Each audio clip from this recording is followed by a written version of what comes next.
14 सितंबर है, हिंदी दिवस के रूप में मनाते हैं। कई हिंदी कवि हुए हैं, महादेवी वर्मा, सुभद्रा कुमारी चौहान, प्रेमचंद आदि कवियों ने हिंदी को बहुत ऊंचाई तक पहुंचाया है। प्रेमचंद हुए, महान कवि हुए, लेखक हुए, इन्होंने हिंदी भाषा को बहुत प्रतिष्ठित रूप दिया है। तो आज हिंदी दिवस के रूप में मनाते हैं हम 14 सितंबर हिंदी दिवस। आज हिंदी दिवस है। ऐसे ही आगे चल के हम जो भी जानकारी मिलेगी आपको, आप अपने चैनल के माध्यम से हम सबको बताएंगे कि आज कौन सा डे है, क्या स्पेशल हो रहा है।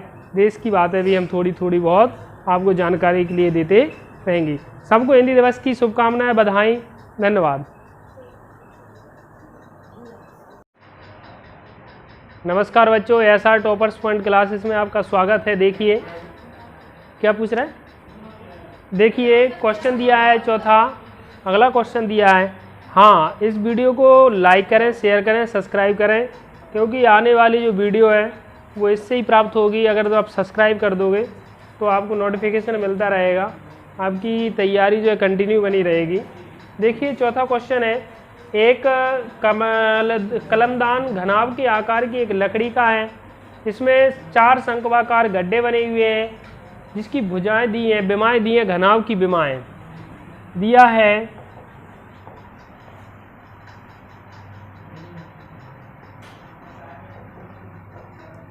घनाभ की भुजाएं लिखो। भुजाएं और बिमाएं एक ही बात होती है। ए बराबर कितना दिया है, 15 सेंटीमीटर। बी बराबर कितना दिया है, 10 सेंटीमीटर। सी बराबर कितना दिया है, 3.5 सेंटीमीटर। अगला क्या है, प्रत्येक गड्ढे की त्रिज्या दी है। शंक्वाकार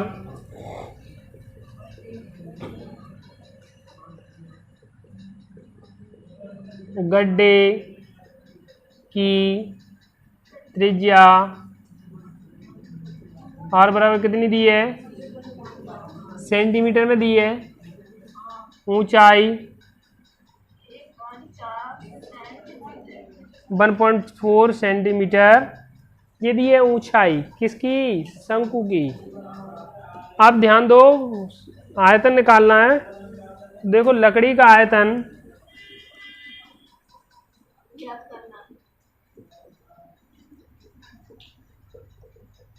ज्ञात करना है। अब लकड़ी का आयतन डायरेक्ट सूत्र लगा देंगे। लकड़ी का आयतन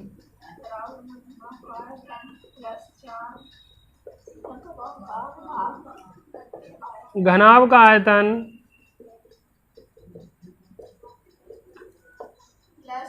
प्लस लगाएंगे माइनस लगाएंगे, क्यों, क्योंकि गड्ढे खोद दिए। गड्ढे खोद दिए तो वो माल तो निकाल दिया ना उसका, तो माइनस लगाएंगे। 4 शंक्वाकार भाग का आयतन। घनाभ का आयतन का सूत्र होता है ABC माइनस शंकु के आयतन का सूत्र होता है 1/3 पाई R स्क्वायर H। ए का मान 15 है, 10 माइनस 4/3 पाई का मान 22/7। आर का मान कितना है, 1.4। ठीक है। अगर हम दशमलव हटा लेते हैं, नीचे 0 बढ़ा लेते हैं, दशमलव हटा लेते हैं, नीचे 0 बढ़ा लो, 0 बढ़ा लो, भाग 2 बार जाएगा, 2 से 5 से 5 काट लो। ठीक है, ये 5 दूनी 2 से 2 बार काट दो, फिर बस रोको रोको रोको, नहीं काटना है। 5 7 35, 5 दूनी 10, 2 पंचे 10। अब 15 सत्ते 105 होते हैं, गुणा 7 माइनस 2/3 गुणा 22/10।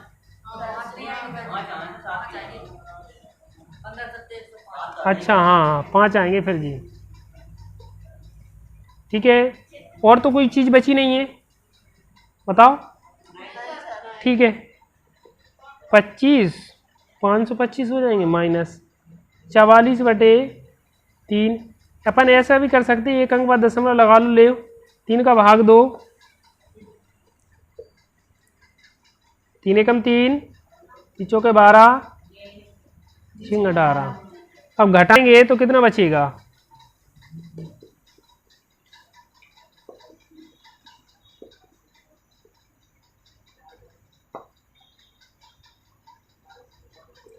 523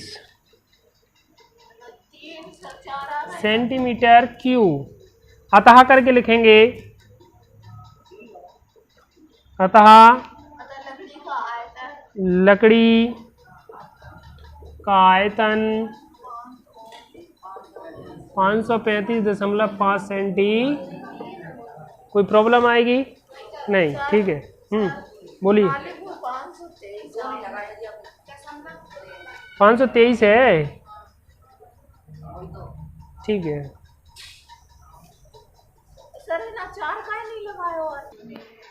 एक बर्तन एक उल्टे शंकु के आकार का है। लो भैया, शंकु बना दिया हमने।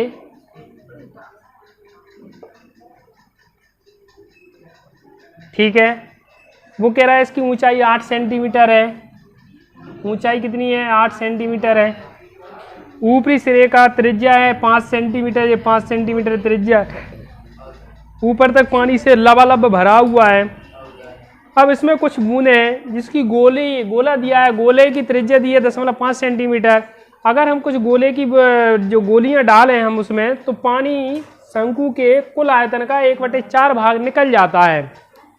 कितना होता है? तो उसमें चौथाई हिस्सा बाहर निकल जाता है। बर्तन में डाले गए शीशे की गोलियों की संख्या बताओ। तो उतनी गोली डालेंगे कि जितने से 1/4 पानी बाहर निकल जाए। तो जो पानी बाहर निकला उसका जो आयतन है वो गोलियों के आयतन के बराबर होगा। ठीक है, देखो तो दिया है शंकु की ऊंचाई h बराबर 8 सेंटीमीटर, त्रिज्या r बराबर 5 सेंटीमीटर और गोले की त्रिज्या, इसको कैपिटल R मान लो, इसको कैपिटल H मान लो, स्मॉल r मान लो, 5 सेंटीमीटर। ठीक है, गोलियों की संख्या पूछी है। गोलियों की संख्या पूछी है, n बराबर हमें ज्ञात करना है। ध्यान दो, अब हम निकालेंगे शंकु का आयतन। शंकु का आयतन, चूंकि शंकु का आयतन 1/3 पाई r स्क्वायर h। ठीक है, 1/3 पाई का मान 3.14 दिया है क्या? नहीं दिया है, तो 22/7 रखेंगे। r का मान कितना दिया है? 5, 5 और 8। देखो कट तो रहे नहीं है, ये इसका गुणा कर दो। कहाँ 10, 110 हो गए, गुणा 40 हो जाएंगे, बटे में 21 हो जाएंगे, 444 जे इतना आएगा, बटे में 21 सेंटीमीटर क्यूब। इसका 1/4 भाग गोलियां डालने से निकल जाता है। 1/4 भाग गोलियों को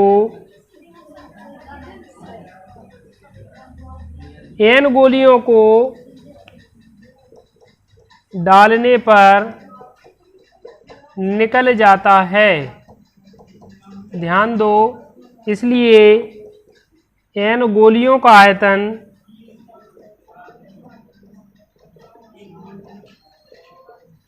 बराबर शंकु का चौथाई भाग,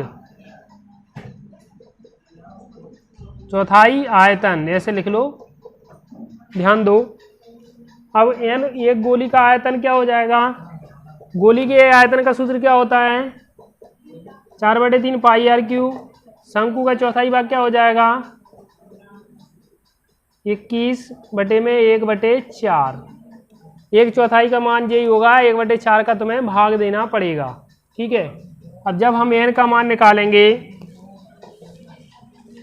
एन इंटू रख लो सब 4/3, पाई का मान 22/7, आर का मान कितना दिया है 0.5, 0.5 बराबर 3 बार लिखेंगे। इधर देख लो, भाग दे लो, 1100 आएगा, तो 1100 बड़े में। अब ध्यान दो, हम अगर काटें तो काट भी सकते हैं जी, 21 से 21 कट जाएंगे, चाहे पक्षांतर करके काट लेना तो भी कट जाएंगे, ठीक है। एन का मान निकालेंगे तो 1100 सब चीज बटे में आ जाएगी, 0.5, 0.5, 0.5। ध्यान दो, दशमलव बढ़ाएंगे, 0 बढ़ेगी, 0 बढ़ेगी, 0 बढ़ेगी, कोई प्रॉब्लम? हाँ, 11 एकम 11, 11 एकम 11, 100 बार 11 दूनी 22। अब ध्यान दो, ये 50 बार कट जाएगा, ये 25 बार कट जाएगा। अब ये 25 से ये 25 चले आएंगे, तो n बराबर 1000 बटे में 2 गुणा 5। तो देखो ये 10 है, 10 से एक 0 कट जाएगी तो 100 बचेगा, n का मान आएगा 100। अतः गोलियों की संख्या बराबर 100 है, ठीक है, कर लो। अगला क्वेश्चन दिया है, 6वां क्वेश्चन दिया है कि 220 सेंटीमीटर और आधार का व्यास है 24 सेंटीमीटर। एक स्तंभ दिया है,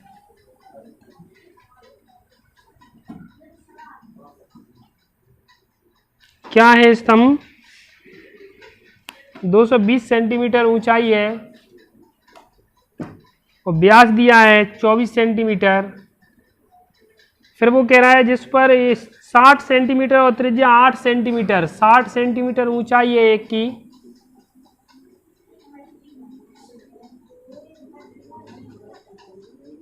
और त्रिज्या कितनी है 8 सेंटीमीटर त्रिज्या है, ठीक है। फिर वो कह रहा है कि इसका द्रव्यमान ज्ञात कीजिए यदि 1 सेंटीमीटर क्यू लोहे का द्रव्यमान 8 ग्राम है। क्यू दे दिया है सेंटीमीटर क्यू, अर्थात इसका आयतन निकालना है, ठीक है।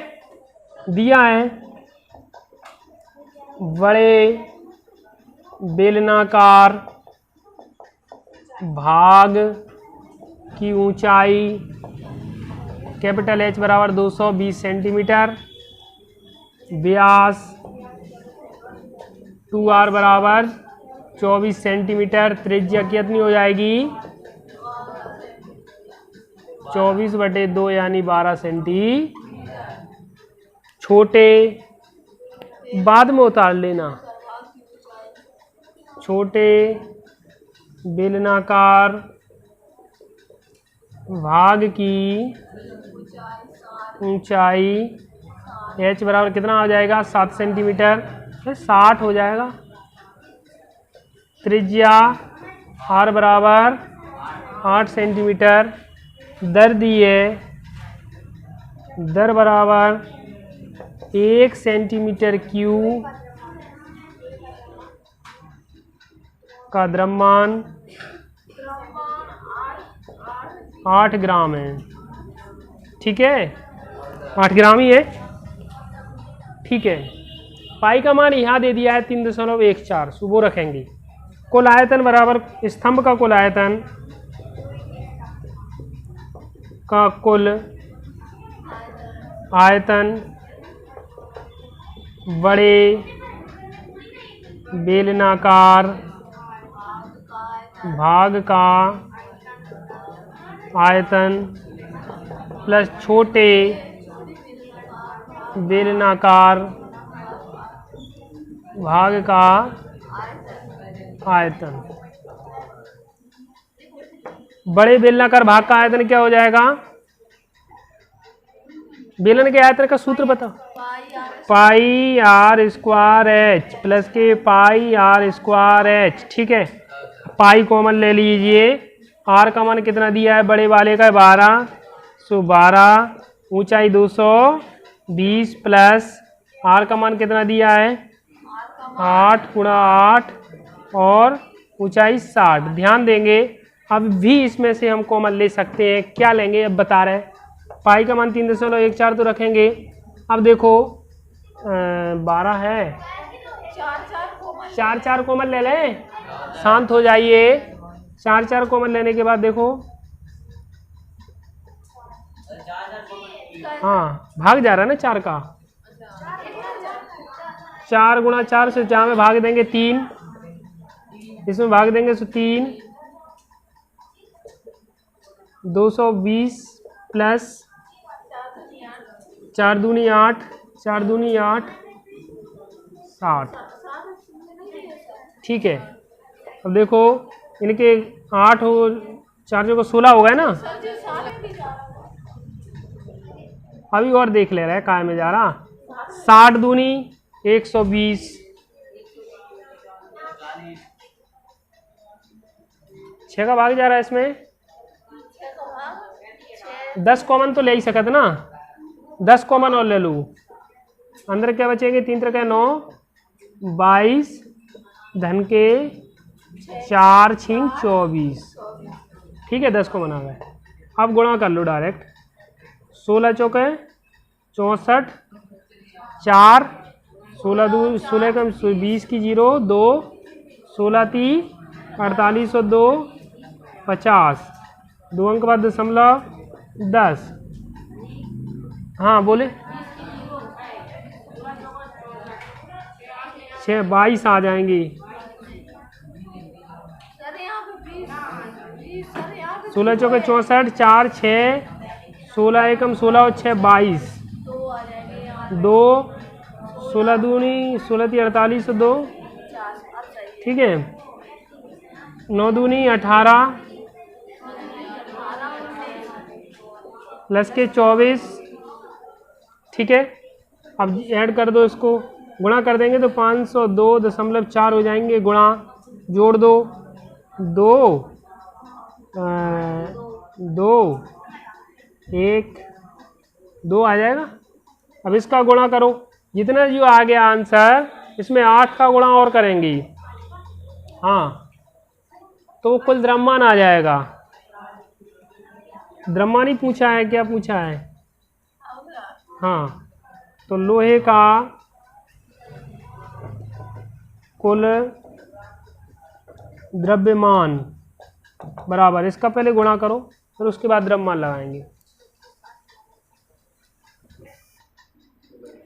देखिए इसका जब अपन ने गुणा किया है तो ये आ गया। अब लोहे का कुल द्रव्यमान ज्ञात करना है तो इस पूरे में 8 का भाग दे 8 का गुणा करेंगे, क्योंकि जो आयतन दिया था इस टोटल आयतन में 8 का गुणा करेंगे, क्योंकि दर दी थी 1 सेंटीमीटर क्यूब बराबर 8 ग्राम। तो 8 का जब हम गुणा करेंगे तो हमारा गुणनफल आएगा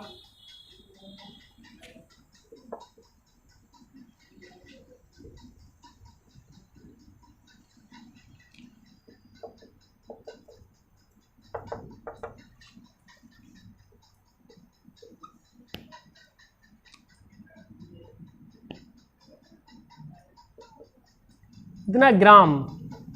जब हम इसको किलोग्राम में बदलेंगे तो 1000 का भाग दे देंगे तो हमारा निकल कर आएगा 892.2624 kg। अतः स्तंभ का द्रव्यमान बराबर 892.2624 किलोग्राम। ठीक है, कर लोगे, कर लीजिए। रुको।